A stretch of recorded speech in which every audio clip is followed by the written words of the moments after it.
Muita alegria de poder estar aqui com os irmãos. Temos passado uns dias maravilhosos. Eu dizia hoje de manhã lá no mall, antigamente ouvia falar de vocês, agora pude conhecer-vos face a face e tem sido assim uma alegria conhecer os irmãos, conhecer as várias igrejas, conhecer a cultura um pouco melhor, conhecer a gastronomia, que é assim uma coisa pecaminosa. É pecaminosa só porque eu não posso levar para Portugal, senão levava algumas coisas. Mas tem sido muito bom. Já tivemos oportunidade de conhecer assim alguns contextos aqui da 90 durante a semana. Um deles tivemos a oportunidade de conhecer o PG do Neemias e da Raquel aqui na lanchonete. Como é que se chamava a lanchonete? Eu comi uma pamonha moda que eu me regalei, que foi uma maravilha. Tem sido assim muito bom, muito bom. Ontem tivemos com os irmãos das várias lideranças da Sal da Terra lá no Retiro. Já fizemos, na quinta-feira, fizemos 400 km para cada lado para ir conhecer a missão Sal da Terra em Uberlândia. E por falar em Uberlândia, olha, eu tenho aqui alguma coisa que queria ler para vocês, de uma poetisa mineira, precisamente. Tenho aqui um amigo que os irmãos conhecerão, obviamente também, o Carlão, pastor na Igreja Farol. Ele sabia que eu gostava de poesia, então ofereceu-me algumas coisas de poesia brasileira. Eu gostava de ler para vocês um poema da Adélia Prado. Posso? Achei muito bonito e muito ligado com aquilo que gostaria de partilhar com os irmãos. Nascida numa cidade chamada Divinópolis. Os irmãos têm aqui nomes muito interessantes de cidades. Chama-se a catecúmena.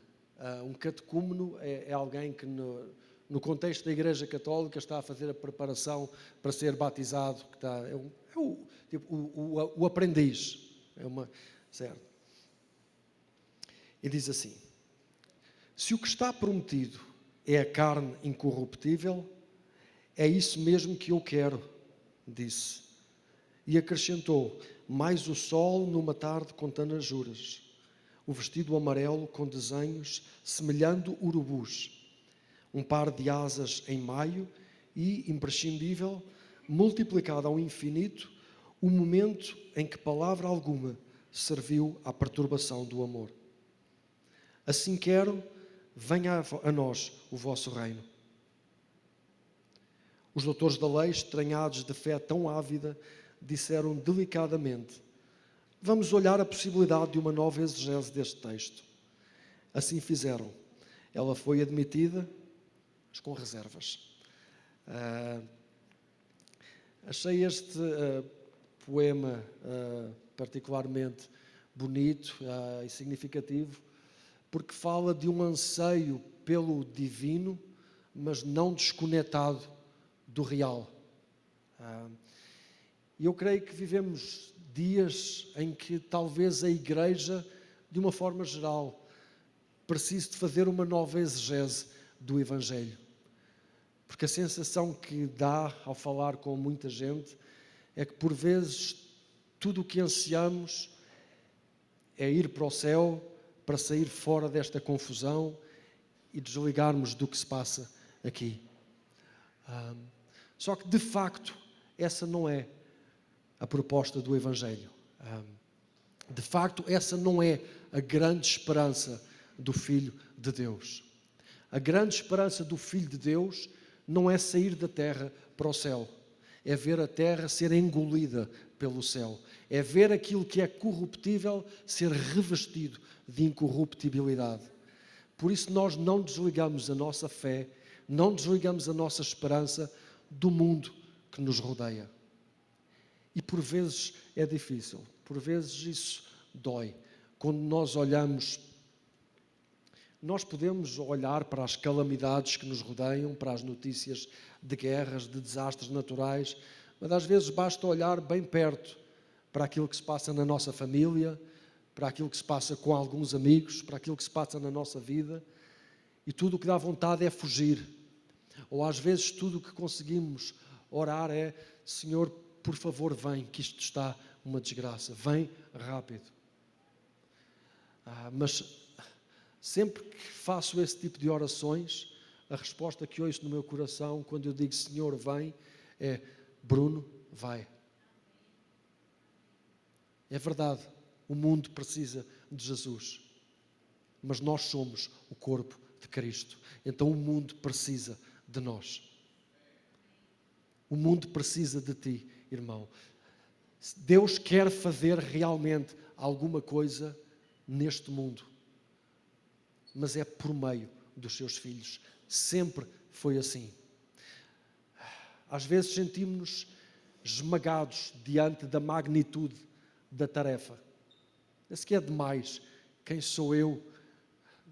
Quem sou eu diante desta desgraça? Quem sou eu diante da calamidade que vejo à minha volta, na sociedade, na desigualdade, no ridículo das coisas que acontecem, que não fazem sentido?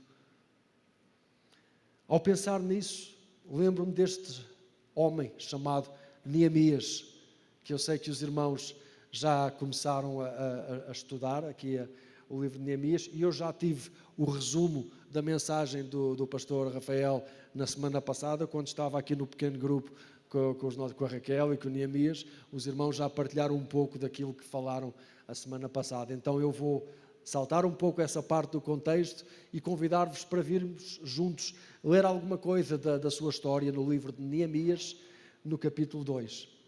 Querem acompanhar? Amém. Enquanto abrimos, deixem-me agradecer o facto de nos receberem. Temos sido alvos de muito amor e muita generosidade. Aqui este casal tem-vos representado muito bem. Então sentimos-nos privilegiados, sentimos-nos amados. Obrigado.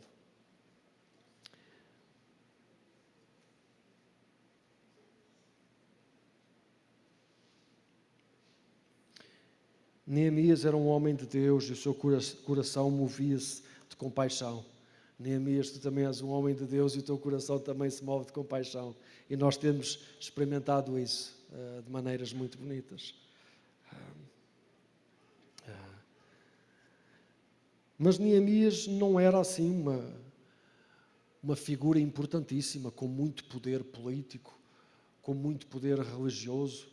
Como os irmãos já terão tido a oportunidade de escutar, Neemias era um simples copeiro que servia na mesa do imperador. Mas o seu coração encheu-se de compaixão pela sua cidade. E ele teve que fazer alguma coisa a respeito. Encheu-se de coragem e recebeu cartas de autorização, foi feito governador. E o imperador disse-lhe: vai, dá lugar à missão que Deus colocou no teu coração. Então isto lembra-nos que aquilo que Deus quer fazer por meio de nós neste mundo, por louco, por gigante que pareça, não depende da nossa capacidade. Depende da nossa humildade e da nossa fé, de aceitar aquilo que Deus nos diz para ir e fazer. Não depende da nossa capacidade, depende do poder de Deus e de nós confiarmos na sua palavra. Qual é a palavra que Deus coloca no teu coração? Quais são as desgraças que te afligem, que tu olhas à tua volta e dizes: alguém tem que fazer alguma coisa a respeito disso? Vamos meditar nisto um pouco? O que é que te incomoda mais, irmão, irmã?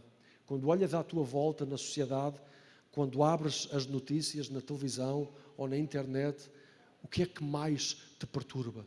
O que é que queima no teu coração?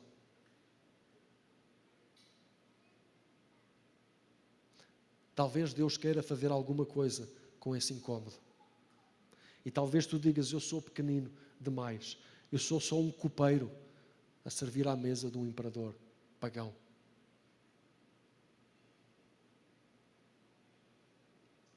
Deus pode muito através de ti.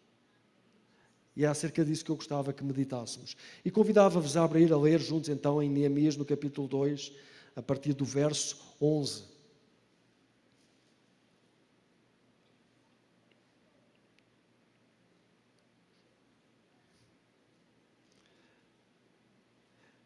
A história que vamos ler está enquadrada numa grande história de um retorno do povo de Israel à sua terra, certo? Já terão passado por isso.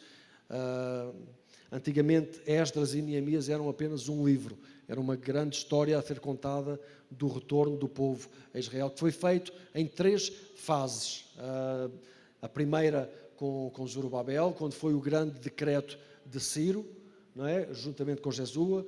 Passado 12 ou 13 anos, creio, com Esdras, um sacerdote, Zorobabel um príncipe, Esdras um sacerdote, e agora, cerca de 80 anos depois do decreto inicial de Ciro, temos aqui uma terceira vaga de retorno, desta vez com Neemias, que ficou muito desconcertado quando recebeu notícias acerca do estado da sua cidade. Sim, o templo tinha sido reconstruído, estava edificado. O culto a Deus, todos os preceitos da lei tinham sido reavivados, estavam em ativo através, por meio do ministério do sacerdote Esdras. No entanto, os muros da cidade estavam completamente destruídos e regularmente inimigos entravam, atacavam, estupravam. Eles sofriam injustiças, sofriam insegurança, sofriam medo o tempo todo. Este homem, Neemias, disse: isto não pode ser. Estas muralhas têm que ser reconstruídas. Tenho que fazer alguma coisa a respeito disso. Então, com cartas do rei, cheio de coragem, com alguns funcionários que vieram com ele, chegou então a Jerusalém. E vamos ler então o que aconteceu quando ele chega lá. Aquilo que ele faz é muito estranho. E parece não fazer sentido. Diz assim: cheguei a Jerusalém e depois de 3 dias de permanência ali, saí de noite com alguns dos meus amigos. Ele escolheu fazer, estamos aqui com um efeito psicadélico, é para ficarmos todos bem despertos para o momento. Ele escolheu sair de noite, vejam se não é estranho, ele escolheu sair de noite para ver o estado das muralhas, em vez de sair durante o dia, quando se podia ver melhor. Porquê? E depois diz: eu não havia contado a ninguém o que o meu Deus havia posto no meu coração que eu fizesse por Jerusalém. Ou seja, ele estava numa missão secreta. Ele não tinha contado a ninguém o que queria fazer. Não levava nenhum outro animal além daquele em que eu estava montado. Ele não queria dar nas vistas. Ele queria passar desapercebido, discretamente ir fazer o que tinha a fazer. De noite, saí pela porta do vale, na direção da fonte do dragão e da porta do esterco, examinando o muro que havia sido examinando o muro de Jerusalém que havia sido derrubado e as suas portas que haviam sido destruídas pelo fogo. Fui até à porta da fonte e do tanque do rei, mas ali não havia espaço para o meu animal passar. Porquê estes detalhes? Porquê essa descrição? Porquê é que não havia espaço para o animal passar? Ele está, o autor, Neemias, está a descrever o estado de desolação, de destruição. As muralhas estavam caídas, estava tudo destruído, o jumento, o animal que ele levava, não conseguia sequer passar. É uma descrição do quão mau estava o estado daquele lugar. E depois diz: finalmente voltei e tornei a entrar pela porta do vale. Os oficiais não sabiam onde eu tinha ido ou o que eu estava fazendo, pois até então eu não tinha dito nada aos judeus, aos sacerdotes, aos nobres, aos oficiais e a outros que iriam realizar a obra. Até aqui, por enquanto. Eu peço que não fechem, nós iremos continuar a ler. Mas ele fez um esforço significativo para passar desapercebido. Ele queria fazer uma leitura realista da realidade. Ele não queria ser influenciado por ninguém. Ele não queria ter outros olhos que vissem e que relatassem. Queria ele mesmo ver. E ele não queria receber uma informação nem insuflada, nem minimizada. Ele queria ter uma noção concreta, verdadeira, do estado real daquelas muralhas. Ele tinha uma série de empregados, de pessoas que lhe respondiam. Ele podia muito facilmente, ele chegou da viagem cansado, podia ter ficado a descansar, a tomar uma bela refeição e dito a um dos seus servos: olha, vai lá ver, faz um relatório bem e vem-me dizer tudo o que se passa. Mas não foi isso que ele fez. Ele diz: eu mesmo tenho que ver. Esta é a minha responsabilidade. Havia muitos inimigos ali à volta que não queriam ver aquelas muralhas reconstruídas. E havia um povo muito desmoralizado que não acreditava que aquilo fosse possível. Ele não queria ser influenciado por ninguém. Ele tinha uma palavra que o tinha enviado àquele lugar. E ele queria verificar o estado exato daquelas muralhas. Isto lembra-nos de alguma coisa que eu creio que é fundamental para alguém que entende ter uma missão de Deus. Nós não podemos produzir mudanças reais na vida sublimando a verdade, sublimando a realidade, ignorando o que se passa. E muitas vezes o que acontece é que a forma como nós vivemos a nossa fé faz-nos ficar cegos para nós mesmos, para aquilo que se passa. Tendemos a espiritualizar tudo. Tendemos a ver, claro que existe um inimigo, mas tendemos a ver demónios em todo o lado, em vez de assumirmos as nossas próprias responsabilidades. Uma coisa muito importante acerca de Neemias e acerca deste povo é que eles tinham a consciência perfeita de que aquilo que estavam a experimentar não era resultado do mau coração dos seus inimigos ali à volta. Não era resultado sequer da invasão da Babilónia que tinha sido depois tomada pela Pérsia. Não tinha a ver sequer com os deuses dos persas. Eles sabiam muito bem qual era a causa da situação em que estavam a viver. E Neemias é bem explícito a dizer isso numa oração que faz, também aqui na carta de Neemias. Escutem as suas palavras que são fortes. É certo que tu, Deus, foste justo em tudo o que nos aconteceu, pois agiste com lealdade, ao passo que nós fizemos o mal. Os nossos reis e os nossos chefes, os nossos sacerdotes e os nossos antepassados não puseram em prática a tua lei, não atenderam aos preceitos e advertências que lhes deste. No seu reino, apesar dos muitos bens que lhes deste e da terra grande e fértil que lhes entregastes, não te prestaram culto, nem abandonaram as suas más ações. Hoje somos escravos neste mesmo país que deste aos nossos antepassados para se alimentarem dos seus frutos e dos seus bens. A terra é fértil, é boa, mas os seus produtos vão para os reis estrangeiros que nos impuseste por causa dos nossos pecados. Então, havia aqui uma noção de responsabilidade. Ninguém produz mudanças na sua vida nem ao seu redor sem assumir responsabilidade, sem fazer uma avaliação realista dos estragos, dos danos, para dizer: isto está mal, precisa de ser consertado. E enquanto continuarmos a culpar o diabo e as pessoas à nossa volta de tudo o que está errado e continuarmos de braços cruzados, dificilmente alguma coisa mudará. É certo que precisamos de orar, completamente de acordo, mas para que, acima de tudo, nesse envolvimento com a verdade, nessa mistura profunda com a verdade, a que somos desafiados, os nossos olhos sejam abertos para a realidade e o nosso coração para a responsabilidade. E de que responsabilidade falamos? De que pecado falamos?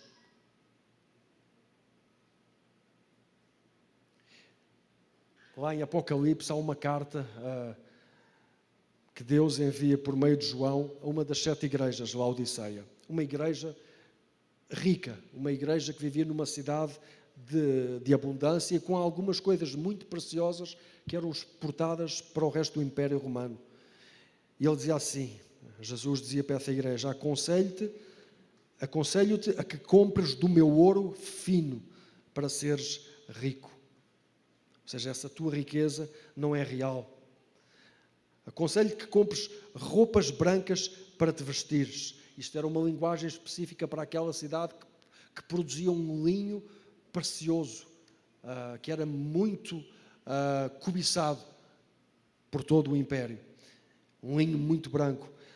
Mas Jesus disse: não, vocês precisam de roupas brancas para se vestirem. Não essas, precisam de outras. E depois diz: precisa de roupas brancas para não te sentires envergonhado da tua nudez, e remédio para os olhos, de modo a que possas ver. Colírio para os olhos. Também era um produto precioso daquela cidade, que era muito caro e exportado para todo o Império, um remédio para os olhos. E ele dizia: apesar da abundância que vocês têm, vocês estão rotos, vocês estão cegos e vocês estão nus. Então, há uma importância muito grande em orar para que o Senhor abra os nossos olhos para a realidade. Para a realidade do Evangelho, mas para a realidade do nosso mundo também. Para a realidade da nossa família, para a realidade do nosso ser. Que Deus nos conceda uma visão clara, nítida, de quem somos e do que se passa à nossa volta. Se por um lado precisamos de enfrentar muitas vezes as nossas culpas, as nossas dificuldades de caráter, precisamos também de enfrentar a nossa passividade em relação ao que se passa ao nosso redor.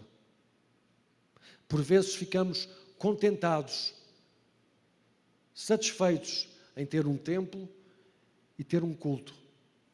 E ficamos alheados da desgraça da cidade que nos rodeia. Mas como filhos de Deus, somos chamados a algo mais. Somos chamados a colocar as mãos na massa e a fazer alguma coisa por este mundo. Deus, podendo fazer tudo sozinho, sempre escolhe fazer tudo com companhia. Sempre escolhe fazer tudo por meio de filhos que o representam, que o expressam. Quantos estão aqui que se consideram nesta manhã filhos de Deus? Então tu és um agente da justiça de Deus. Tu és um agente do poder de Deus. Tu és um agente da ordem de Deus. E é suposto que expressemos isso em todos os nossos contextos. Então, se esta mensagem tivesse um título, eu chamar-lhe-ia Construtores de uma Nova Realidade. Neemias foi chamado por Deus para construir, para reedificar aquelas muralhas que protegiam aquela cidade dos seus inimigos e que livravam a cidade de toda a desgraça. Era importante haver um templo, certo, era o centro da fé judaica.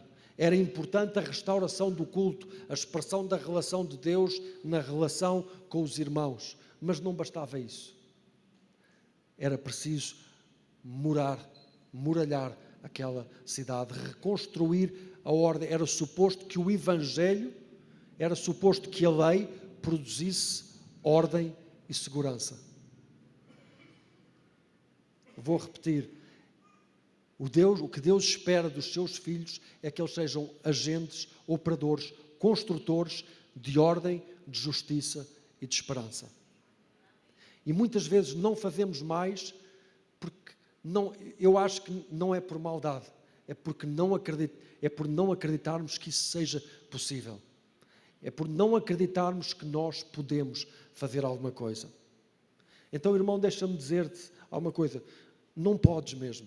Não consegues, mas Deus pode através de ti e Deus consegue através de ti.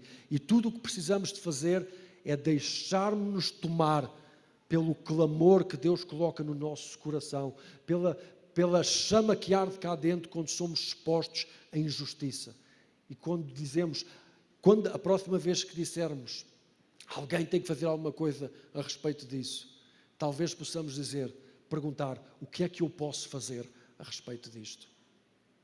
Como é que eu posso trazer a expressão da natureza de Deus, da sua ordem e da sua justiça para este contexto que não a está a experimentar? Foi isso que este homem decidiu fazer. Depois de avaliar o real estado, os danos daquela cidade, ele fez alguma coisa a seguir. Ele escolheu os irmãos usam essa expressão aqui, meter as mãos na massa, sujar as mãos. Eu vou meter mãos à obra, eu vou fazer alguma coisa a respeito disto. Porque isto não é apenas o problema deles, este é o meu problema. Vamos ler, versos 17 e 18. Depois de fazer a avaliação do estado da cidade, Neemias diz assim: então eu lhes disse. Ele virou-se para os oficiais, para os chefes, para os responsáveis, para o povo da cidade. Então eu lhes disse: vejam a situação terrível em que estamos. Ele estava a chamar-lhes Sabem qual é um dos grandes problemas de vivermos muito tempo com a desgraça? Começamos a achar que aquilo é natural. É mesmo assim. Habituamos-nos. Vimos isto assim a nossa vida inteira. É mesmo assim. Mas este homem chamou-os à realidade. Este homem tinha uma palavra de Deus. Tinha uma visão de Deus daquilo que era suposto aquela cidade ser. E ele agora vai usar dessa palavra de Deus para encorajar os seus irmãos. E ele diz: vejam a situação terrível em que estamos.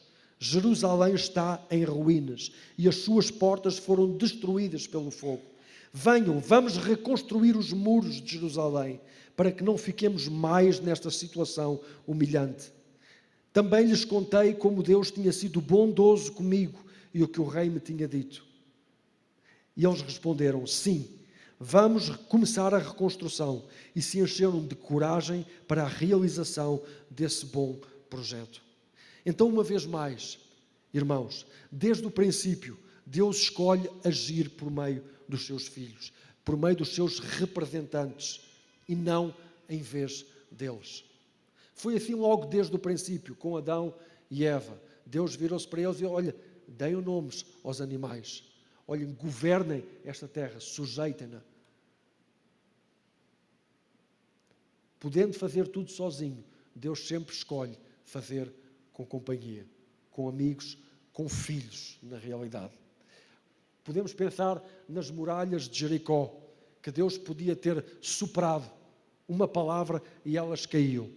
Mas Deus escolheu incluir os seus filhos, integrar os seus filhos naquela ação de rodear. Ou Deus não poderia ter falado uma palavra e tudo acontecia. Como aqui Deus poderia falar uma palavra, se esta era a sua vontade, e as muralhas eram erguidas. Ou não acreditamos que Deus teria poder para isso? Deus sempre escolhe agir por meio de filhos. Pensemos num outro exemplo, quando o apóstolo Paulo tem o seu primeiro encontro com Jesus, lá na estrada para Damasco. Ele tem uma visão, e aquele homem que lhe aparece diz: Saulo, Saulo, por que me persegues? Dura coisa te é recalcitrar contra os aguilhões. E ali naquele instante, Jesus poderia ter feito um download místico, sobrenatural, de informação, e Paulo ficar informado de tudo, de toda a verdade e de tudo aquilo que ele precisava de fazer. Mas qual foi a palavra que ele ouviu? Olha, vai a tal cidade falar com tal pessoa, Ananias, e ele vai te instruir de tudo o que deves fazer. Então Deus sempre trabalha. Deus tem um prazer especial em trabalhar por meio dos seus filhos. E há coisas que Deus quer fazê-las, mas Deus quer fazê-las por meio de um filho. E quando olhamos para a nossa cidade, não basta ficar a orar para que Deus vá lá e resolva os problemas. Sim, é Deus que vai fazer, mas Deus quer fazer por meio de mim, por meio de ti. Deus quer se fazer representar pelos seus filhos. Então, irmão e irmã, como estes homens, enche-te de coragem. Não depende da tua capacidade, depende só da força do teu Deus, que está em ti. Somos corpo de Cristo, somos expressão de Deus na terra. E é suposto que a terra experimente a manifestação de Deus por meio da igreja, que traz ordem, que traz justiça a todos os contextos da sociedade. Deus não nos infantiliza. Precisamos de crescer e assumir responsabilidade. Há tempo para ser crianças, há tempo para ser adultos. Então a obra teria que ser feita por eles. Há muito para ser feito hoje, como dizemos. Depois de restaurado o templo e o culto, é suposto que o povo de Deus assuma a responsabilidade pela cidade e restaure as suas muralhas. A nossa relação com Deus nunca se fecha em si mesma. A expressão natural do amor de Deus é o amor a quem? Ao próximo. Não existe amor a Deus que não se expresse por amor ao próximo. E não há como nos fazermos um com Ele sem sermos absorvidos pela sua natureza. Então, Neemias, vamos lembrar, não era um príncipe de linhagem real como Zorobabel. Alguém com uma autoridade nesse sentido. Nem sequer era um escriba, sacerdote, como Esdras. Também não tinha esse tipo de autoridade. Era simplesmente uma pessoa comum que se moveu em zelo e compaixão. Como lembrava o pastor Cláudio hoje de manhã, quando falávamos disto, era um funcionário público. Certo? Alguém que não tinha grande poder. Era uma pessoa comum, um funcionário público, que se moveu em zelo e em compaixão, encarando a realidade, vendo as coisas como elas são, mas em fé, confiando na fidelidade de Deus. É certo que tudo começa com a restauração da relação com Deus, mas a partir daí é suposto que cada um de nós assuma responsabilidade pelo seu mundo e que também a igreja não se feche em si mesma, mas que a igreja seja como o Filipe que corre ao lado da carruagem do etíope, que procurava as respostas. Certo? Não foi o etíope que veio à procura. Foi Filipe que correu ao lado da carruagem. Onde é que está a igreja presente na sociedade? Onde é que estás, irmão? Onde é que estás, Bruno, a assumir a tua responsabilidade para com o mundo que te rodeia? Então,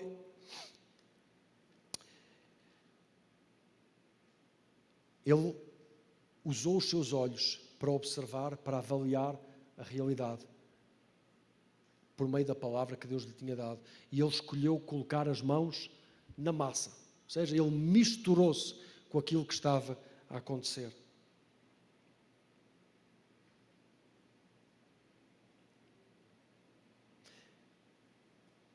Mas ele escolheu usar também da melhor forma os seus ouvidos. Eu convidava-vos a vir outra vez até à palavra no capítulo 19, no verso 19. E se olharmos um bocadinho para trás, realçar apenas um ponto que eu acho fundamental. Ainda no verso 17, ele diz: vejam a situação terrível em que estamos. Ele podia ter dito: vejam a situação terrível em que vocês se encontram. Certo? Afinal, ele não morava lá. Ele morava num lugar confortável. Ele tinha sido assimilado por um império que lhe dava uma posição, apesar de não muito poder, era uma posição até de privilégio. Ele servia no lugar mais privilegiado do império, certo? Onde é que ele servia? À mesa do imperador. O lugar mais seguro, de certeza que não lhe faltavam as melhores roupas, a melhor comida. Ele servia o imperador. E este era um dos objetivos, também como falávamos esta manhã, a assimilação dos vários povos. Mas este homem, Neemias, nunca deixou de entender aquele povo como sendo o seu povo. Por isso ele não diz, vejam a situação terrível em que vocês se encontram. O que é que ele diz? Apesar de não ter vivido lá até então, vejam a situação terrível em que nos encontramos. Ele não se distanciava dos problemas da cidade. Ele entendia os problemas daquela cidade como sendo os seus problemas. Ele entendia a aflição daqueles homens e mulheres como sendo a sua aflição. Ele entendia a destruição daquela cidade como a destruição da sua cidade. Como é que nós entendemos a nossa cidade? Porque há muito a tentação de nós fazermos esta divisão entre nós e eles. Nós aqui dentro, eles lá fora. Como é que entendemos a cidade que Deus nos deu para cuidar? Como é que nós entendemos o povo que Deus nos deu para conquistar, para lhes testemunharmos, para estarmos presentes? Então nós, como filhos de Deus, se quisermos seguir o exemplo deste homem incrível chamado Neemias, nosso irmão, nós não nos podemos aliar do mundo à nossa volta. Nós precisamos de crescer, assumir responsabilidade e dizer: os problemas desta cidade são os meus problemas. Eles não têm a resposta. Eles estão perdidos. Mas é a minha cidade. São as minhas pessoas. E eu quero que eles conheçam o meu Deus e que seja o Deus deles também. Eu quero levantar muralhas nesta cidade que providenciem ordem, a ordem que caracteriza Deus, que caracteriza o seu reino. A justiça. Outra vez, foi para isso que Deus nos chamou, para ser agentes de justiça, agentes de ordem, expressão viva da natureza do Pai. Cristo, corpo de Cristo na terra. Estarmos prontos a abdicar do nosso conforto e da nossa liberdade em função do conforto, em função da segurança, em função da liberdade daqueles que vivem à nossa volta. Então, irmãos, já há um tempo, outra vez, para nascer de novo. Há um tempo para aprender. Há um tempo para crescer. Mas nós não somos chamados para ser crianças a vida inteira. Somos chamados a tornarmos adultos e a termos filhos, a criarmos filhos. Olha, agora durante estes dias conheci pessoalmente alguém de quem já tinha ouvido falar por meio do Rafael. Um testemunho incrível. Eu não sei se os irmãos conhecerão aqui, um irmão de Recife, da Igreja Mosaico, pastor lá, o irmão Rodrigo. Ele, até há um ano atrás, ele e a sua esposa não tinham filhos e assim de repente decidiram adotar 4 crianças de uma vez. Um testemunho lindíssimo. Imaginem o turbilhão que isso provoca na vida de alguém. E eu olhava para ele e ouvia o testemunho dele e dizia: isso ou é muita loucura ou é muita fé. Tem que ser uma das duas. E ele diz: não, eu acho que é as duas ao mesmo tempo. É as duas coisas ao mesmo tempo. Mas que testemunho! Isto é um testemunho tão prático daquilo que estamos a dizer. De alguém que não se aliou dos problemas à sua volta. Alguém que olhou para alguma coisa que ardeu no seu coração e ele disse: eu tenho alguma coisa a ver com isto.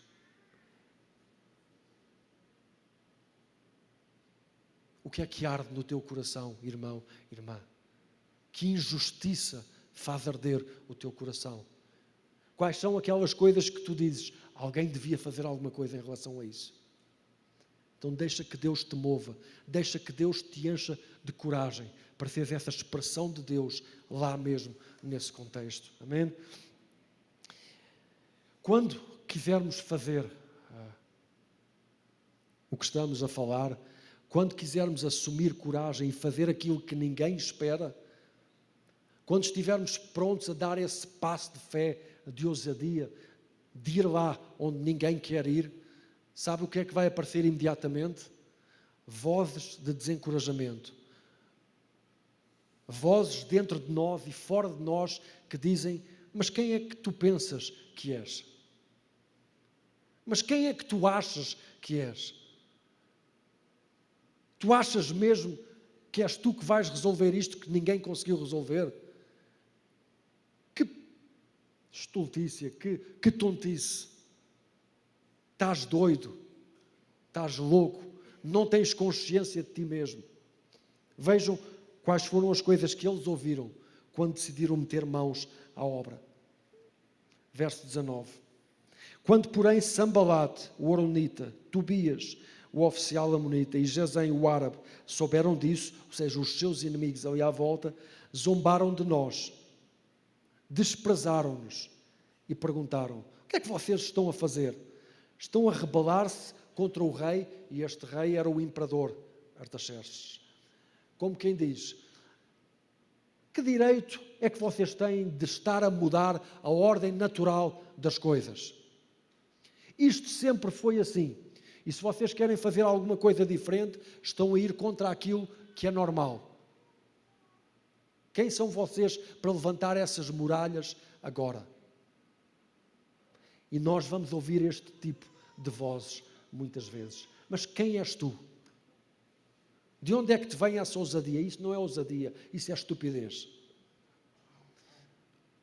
Mas se Deus te chama, irmão, escolhe qual a palavra à qual tu dás atenção. E era clara a palavra que Neemias estava a ouvir. Vejam como é que ele responde. Eu lhes respondi: o Deus dos céus fará com que sejamos bem-sucedidos. Qual era a palavra que o alimentava? Nós, os seus servos, começaremos a reconstrução, mas no que lhes diz respeito, vocês não têm parte nem direito legal sobre Jerusalém. E em sua história não há nada demorável que vos favoreça. Quando o diabo te vier dizer: não tens nada que fazer nesta cidade, o que tu tens de dizer, irmão: esta é a minha cidade, não é a tua cidade. Esta é a cidade que Deus me deu para cuidar. Este é o povo sobre o qual Deus me deu responsabilidade. E se Deus comandou, Deus fará acontecer. Não nos podemos deixar desencorajar pelas vozes destruidoras e desencorajadoras. A fé vem por ouvir e ouvir a palavra de Deus. Que palavra estamos a escutar? Sobre que palavra é que estamos a caminhar? Deus não nos deu um espírito de temor, mas de poder, amor e moderação e bom senso. Será que podemos dizer isso para alguém perto de nós? Deus não te deu um espírito de temor. Será que podemos encorajar um irmão ao nosso lado? Deus deu-te um espírito de poder, de amor, de moderação. Esta é a palavra de Deus para nós nesta manhã. E precisamos de ouvir. Precisamos mesmo de ouvir. O que escutamos, aquilo que estamos a ouvir, aquilo que estamos a permitir que alimente o nosso coração, é isso que falamos. Porque a boca fala daquilo que o coração está cheio. E nós precisamos de encher o nosso coração de palavra de Deus, que nos encoraje, que nos lembre quem somos, que nos lembre qual a nossa missão nesta terra. E também por isso precisamos nos encontrar ao domingo, para nos lembrarmos aos outros quem somos. Nós não viemos aqui à igreja, eu acho que os irmãos concordarão comigo, apenas para ficarmos alegres e com muita coragem para a vida nos correr bem. Nós viemos para sermos lembrados, para nos lembrarmos uns aos outros, para partilharmos palavra de Deus, encorajamento uns com os outros, lembrando quem somos, dizendo uns aos outros, lembrando-nos aos outros: tu és um filho, tu és uma filha de Deus, tu és um servo do Deus dos céus, do Deus Altíssimo, sobre o qual não há outro com mais poder. Então vamos encher-nos de coragem e dizer: esta cidade é a minha cidade, esta cidade é a nossa cidade, esta é a cidade sobre a qual Deus nos comandou para trazermos ordem, para trazermos manifestação de vida, para trazermos revelação da sua natureza, de quem Ele é.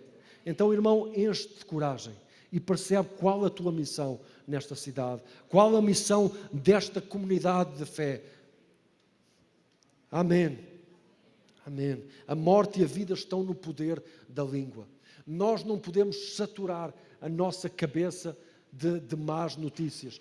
Claro, precisamos de estar atentos, como falámos, ao que se passa à nossa volta.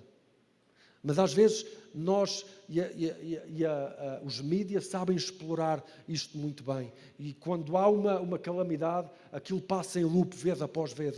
Não é assim aqui também no Brasil, é o dia inteiro a dar a mesma coisa. A alimentar um sentimento de negativismo, de impotência, de incapacidade.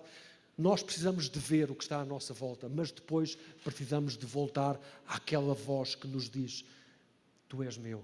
Ao Espírito de Deus que dentro de nós clama: Abba, Pai, eu sou de Deus, eu sou um filho de Deus. Cristo vive em mim, Cristo expressa-se por mim, Cristo expressa-se em nós, Cristo expressa-se por nós nesta cidade. Vamos levar a nossa cruz. É esse o desafio do Evangelho. Estar prontos a dar a vida por esta cidade. E também, como Jesus, dizer: Pai, eles fazem tantos disparates, mas perdoa-lhes, eles não sabem o que fazem. Eu quero dar a minha vida para que eles te conheçam, para que eles experimentem tudo aquilo que caracteriza o teu reino. Justiça, paz, alegria. Este é o reino de Deus. E é isto que nós precisamos de entregar em cada contexto onde estamos envolvidos, na nossa sociedade, na nossa cidade. Se escutarmos a palavra de Deus, falaremos a palavra de Deus. Então não estamos a falar de sublimar a realidade, mas de a sujeitar à verdade. Esta pode ser a realidade atual, mas isto é o que Deus diz acerca do que está a acontecer. Amém? Isto pode ser o que está a acontecer na minha cidade, mas isto é o que Deus diz acerca da minha cidade. Então vamos encher-nos de palavra, vamos partilhar palavra, vamos partilhar encorajamento, vamos partilhar visão uns com os outros, de modo a que esta cidade linda de Goiânia conheça quem é Jesus, experimente na prática, veja na igreja quem é Jesus. Alguém que não se conforma com o mal, alguém que diz: não, esta é a minha cidade, este é o meu povo, esta é a minha responsabilidade, eu tenho alguma coisa a ver com o que acontece nesta cidade.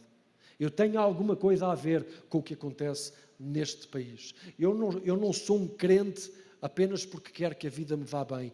Eu sou um filho de Deus porque eu quero que este país conheça realmente quem Jesus é. E então eu vou assumir a minha responsabilidade. Eu vou levar na prática ao mundo o que significa ser um filho de Deus. Amém. Amém. O Senhor é Deus providente. Certamente, mas a sua providência, e porquê é que eu estou a lembrar isto? Porque muitas vezes não nos sentimos com recursos para fazer aquilo que sentimos que precisa de ser feito. E Deus tem esses recursos. Mas nós não podemos ficar à espera passivamente que eles apareçam de repente. Deus move-se no movimento. O Senhor é Deus providente, mas a sua providência é experimentada no movimento de fé. E não na espera passiva. Aquelas muralhas não se fizeram sozinhas. A obra que eles fizeram no tempo em que eles a fizeram, era alguma coisa que ninguém considerava ser possível. E foi feito porque Deus deu-lhes força, Deus guardou-os, Deus protegeu-os. Foi uma obra sobrenatural que realmente aconteceu, mas aconteceu porque eles, vendo a realidade, decidiram pôr mãos à obra, escutando a palavra de Deus, movendo-se na palavra de Deus. Então a providência de Deus é experimentada no movimento e não na espera passiva. É quando nós dizemos: eu vou fazer porque Deus deu-me uma palavra. Eu vou fazer porque Deus me enviou. Eu tenho uma missão de Deus. Deus está comprometido com a sua palavra, com a sua vontade e não com o meu conforto. O Evangelho chama-nos a experimentar toda a providência de Deus, sim, mas caminhando em fé, humildade e confiança na sua vontade, entendendo que não existe privilégio maior do que caminhar com Deus no jardim e dar nome à sua criação. Amém? Então entendamos, este é o desafio que eu sinto para mim, para a minha igreja em Portugal, e que eu creio que é o desafio do Senhor para a sua igreja no mundo inteiro, nos dias que vivemos. O templo está reconstruído, o culto está a funcionar, mas as muralhas precisam de ser levantadas. Este mundo precisa de ver na prática a manifestação do Reino de Deus. E essa manifestação é daqueles que se sacrificam por amor e dizem: é a minha responsabilidade, eu vou fazer alguma coisa a respeito disto. Amém? Posso orar com os irmãos? Será que podemos ficar de pé e orar desta forma?